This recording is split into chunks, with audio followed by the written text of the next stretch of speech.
I wonder the kind of mentality we have as Christians. We don't take any responsibility for society. We think Christianity is all about church and church attendance, and then no improvement. Listen, for those of you who are not in power, there is something you can do for society. On your birthday, instead of going to the beach, go to an orphanage. Buy food for somebody to eat. If that's the only thing you have done, you have impacted society. At least one soul will say, I ate today because of you. You don't have to be a senator or a governor to impact society. Someday, gather people together with the grass on the street. If you cannot tie the road, let it be recorded that that street, sanity came because you were there. If we don't see ourselves as the salt of the earth and as the light of the world, we will not go far. Our faith will not be considered relevant. And so as a church and as individuals in authority, we must begin to take responsibility. And that's why I am very happy and very proud of some of the fathers of faith we have in Nigeria. Some of them are not just preaching and prophesying. They are taking responsibility.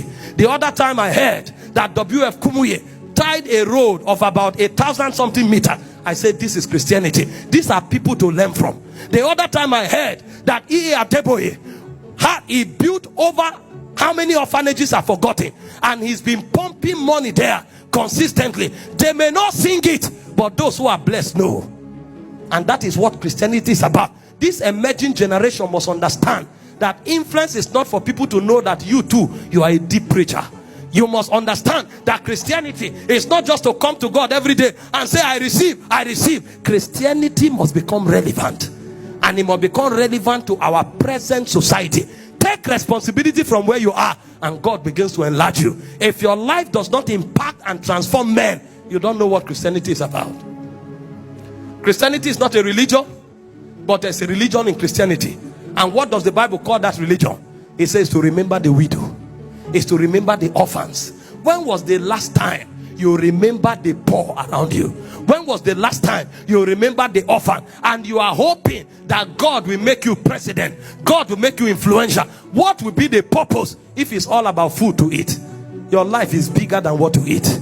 Your life is bigger than food. Your life is bigger than what to wear. There is a society waiting for you. That's why the grace of God is on your life. Because when you meet people, you change their story. When you meet people, you give them a reason to know that God is good. James said, if a man comes to you and is hungry, he said, what is the benefit it is to that man if you tell him the Lord be with you, if you don't give him what to eat?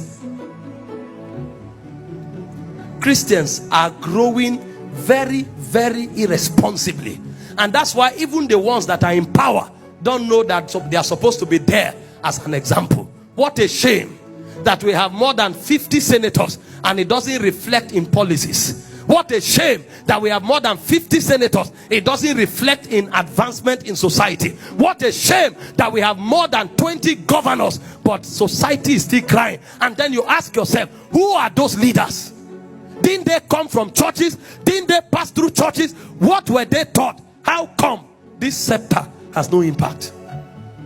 When they leave offices, they are probing them to recover monies that they dumped in different nations, cars that they hid in forest. That's what they are recovering every day. And they bear the name of the Lord, quoting scriptures every day. But they don't know why they were exalted. If Christians truly become Christians, the world will beg us to rule them. Because they will know if we come, answer has come.